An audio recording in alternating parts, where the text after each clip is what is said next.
Today we're going to have a deeper look into Manage My Machines. It's an application powered by MindSphere on the cloud, Amazon Web Service or Microsoft Azure, even Alibaba. Clicking on Manage My Machines, we're displayed with the machine overview page. This is where you'll see all of your machines at a glance. As you notice, it's on the left-hand side, there's kind of like a status bar. The grays are indicating, no data is available. These machines could be offline. But the left-hand side here, the EGV remote demo rack, this is a machine that's currently online and it has a green status symbol. So this status symbol indicates production, red technical disturbance, orange would be organizational disturbance, and then blue we can have no disturbance. So this would be like a machine sitting idly like on the shop floor, not presenting any data. But production means it's in running, like automatic mode, feed override exceeding 70%, etc. So after we click onto the machine itself, we dive into the specific data of that machine. So previously we're looking at the overview page, now we're looking at the machine specific data. And here's the active alarm. So any alarms that occur on the machine itself would be presented in this display window. As you can see on the left-hand side, we also have the spindle override and feed override, things like that are being presented on the machine and dynamically changing whenever it changes.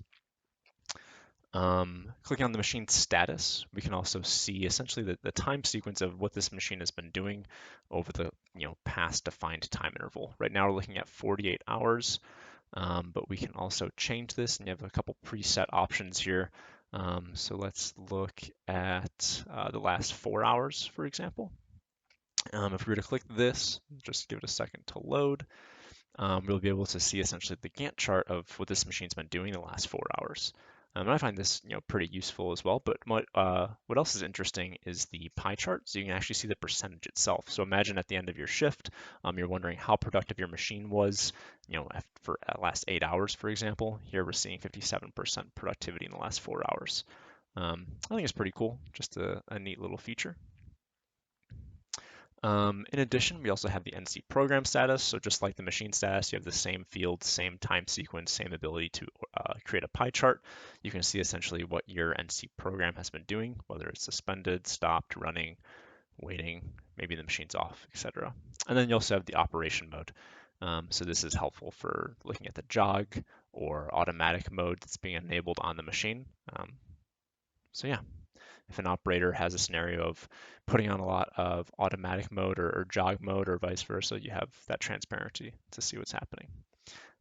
In addition, we have the machine alarms. So this page is a deeper dive look into the alarms, how often these alarms are occurring, as well as like the quantity of total alarms.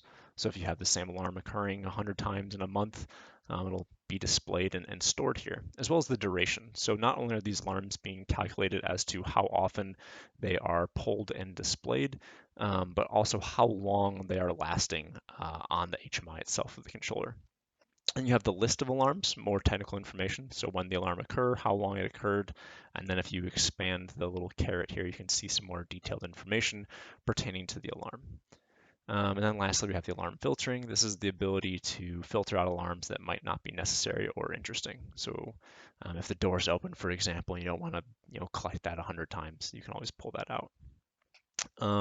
If the variables that we're looking at aren't too interesting, we can also have the machine aspects. This will pull up the bits and bytes of all the variables we're collecting, and you can kind of export this or throw it into a data lake, for example. But everything we've seen so far, all the application is taking these bits and bytes, compiling them into something more presentable and readable.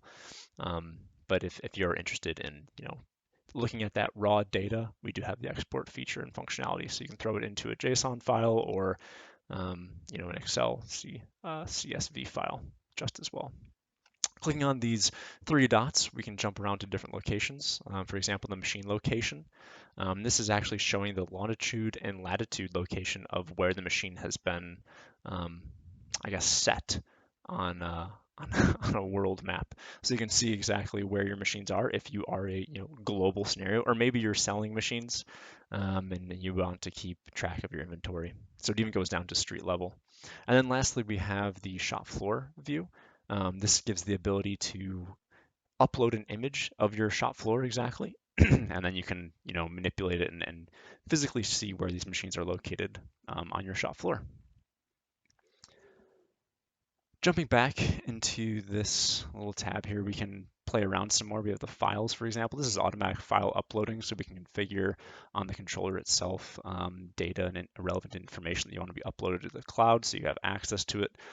Maybe you're interested in, capturing some different variables or, different information that's being generated on the controller that you don't want to walk down to the controller to grab. It's all automatically being uploaded in the cloud. Um, what else can we show here? The dashboards page. So if any of the dashboards that we've seen so far aren't that interesting or helpful, I guess you can also customize and make your own. It's a fairly rudimentary dashboard, but essentially you would grab an aspect, you would choose the variable that you want to monitor. We just click, let's see, add right here, and click the checkbox that this is what we want to monitor next, and then we'll define a specific time range as to what you know this variable is interesting and we want to display. So we're going to manipulate it a little bit here, expand it out a bit, and now we can see that this is just the feed override of the machine that we selected through the course of the day. So a couple past hours or so, last 5 hours, and you can see it kind of changing over time. We also have the ability to, I guess, change the color scheme a bit, if so desired. Let's click on events here. So events essentially are going to display all the machine events that have occurred on the machine itself. So any incident, maybe you defined a threshold or something, and the machine itself like exceeded that threshold, it'll capture that event and store it here, which is pretty helpful for knowing that transparency of how your machine's been performing over the course of time and when it exceeds a specific I guess limit. So yeah, going back, we have our machine dashboard. We can manipulate the data and kind of view however you would like on your machine itself. And then if you ever want to go back and you want to see, the full list of your machines at a glance on how they're performing, we can just click on the back button a couple times, or we can go to the overview page right here, and you would essentially see that full list of machines.